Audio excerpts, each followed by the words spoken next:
Olá, irmãos, graça e paz. Mais uma semana para meditarmos na palavra do Senhor. E o texto para a meditação dessa semana está em Efésios 2, de 1 a 10.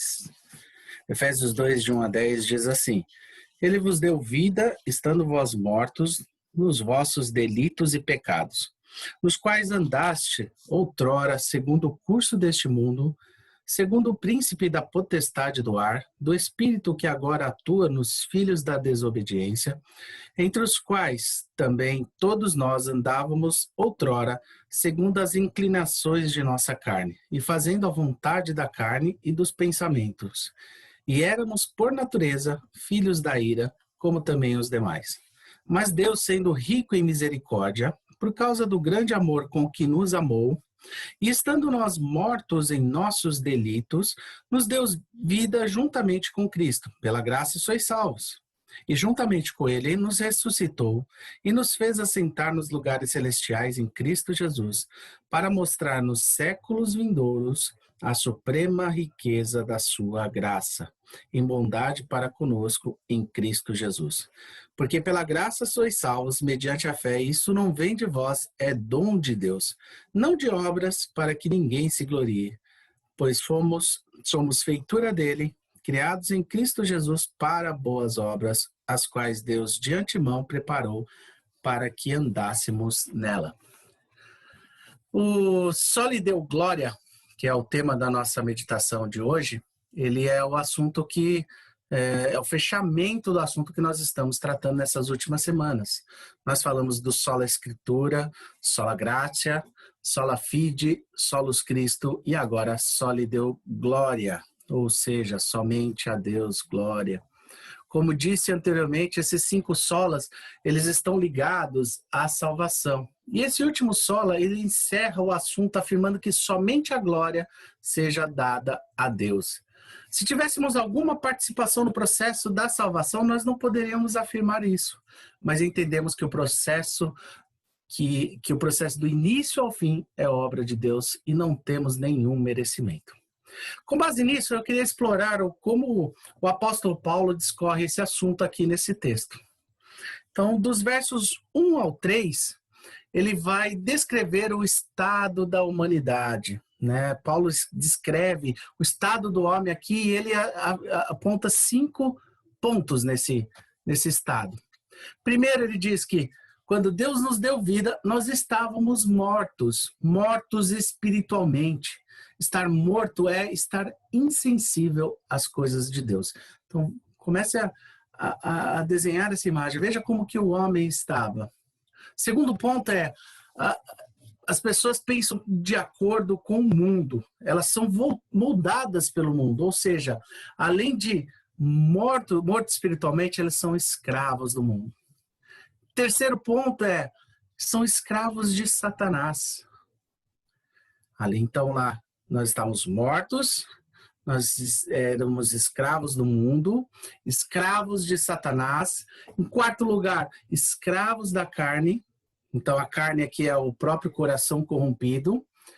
E, em quinto lugar, nós éramos filhos da ira. Nós já nascemos debaixo da ira de Deus. Então, completando esse cenário, né, de como o homem é descrito aqui, era morto, escravo do mundo, escravo de Satanás, escravo da carne e filhos da ira, né, debaixo da ira de Deus. Então, com esses 5 argumentos, dá para deixar bem claro essa situação que nós estávamos antes de Cristo nos ter alcançado. E aqui nós já podemos refletir no tema de nossa devocional, só lhe deu glória. O que Deus fez por nós? Isso Paulo começa a descrever dos versos 4 ao verso 6. Então o verso 4 começa dizendo, mas Deus, ou seja, apesar de todo esse quadro que nós descrevemos agora, né, falando do versículo 1 ao 3, Deus fez algo. Apesar desse estado, né, nós vemos esse estado que o homem estava, Deus fez algo. E o que ele fez? Deus foi rico em misericórdia com alguém que não era merecedor de nada. Deus teve esse grande amor por nós, ainda quando estávamos mortos, e nos deu vida juntamente com Cristo. Cristo é a fonte dessa vida. Também nos ressuscitou com Cristo. Isso quer dizer que Deus reverteu toda aquela situação descrita nos versos 1 a 3. Então, nos ressuscitou com Cristo. E, por fim, disse que nos fez assentar nos lugares celestiais em Cristo. Em Cristo, Deus nos fez assentar ao seu lado. Éramos filhos da ira e agora somos filhos de Deus. E quem causou a mudança? Foi Deus. E por que ele fez isso? E a resposta está no versículo 7. Vou ler novamente o versículo 7. Para mostrar nos séculos vindouros a suprema riqueza da sua graça, em bondade para conosco, em Cristo Jesus. Então, o que Deus fez? Tudo isso para mostrar a riqueza da sua graça, para mostrar como ele é bom, como ele é gracioso. Ou seja, ele fez isso para a sua própria glória. Então, o propósito de Deus nesse ponto é para a sua própria glória. E dos versos 8 a 10, ele faz uma aplicação. Né? Paulo, as conclusões de Paulo, dos versos 8 a 10, ele diz assim, que a salvação é somente pela graça, mediante a fé, e isso não vem de nós é dom de Deus. Ele também diz que não é por obras, para que ninguém se glorie, para que ninguém tenha mérito nisso, o mérito não é nosso, nós não podemos fazer nada. E ele também diz que nós somos feituras de Deus, criados para as boas obras. Não fomos salvos por obras, mas para as boas obras. Depois de tudo isso, o que nós podemos dizer? Depois de todo esse cenário, de descrever o quanto nós éramos antes de Deus nos alcançar, diante desse cenário que nós não temos participação nenhuma, nós não temos mérito nenhuma, onde Deus nos alcançou, o que nós só podemos dizer? Só lhe deu glória. Glória somente a Deus. Que Deus nos abençoe. Vamos orar? Pai, muito obrigado, Senhor, porque a tua graça nos alcançou e nós não tivemos merecimento algum. Foi por graça mesmo. E para que o seu nome seja glorificado, ó Pai. Que entendamos isso e façamos, Senhor, da nossa vida uma vida que glorifica o teu nome. Que entenda que somente a ti é devida toda a glória, ó Pai.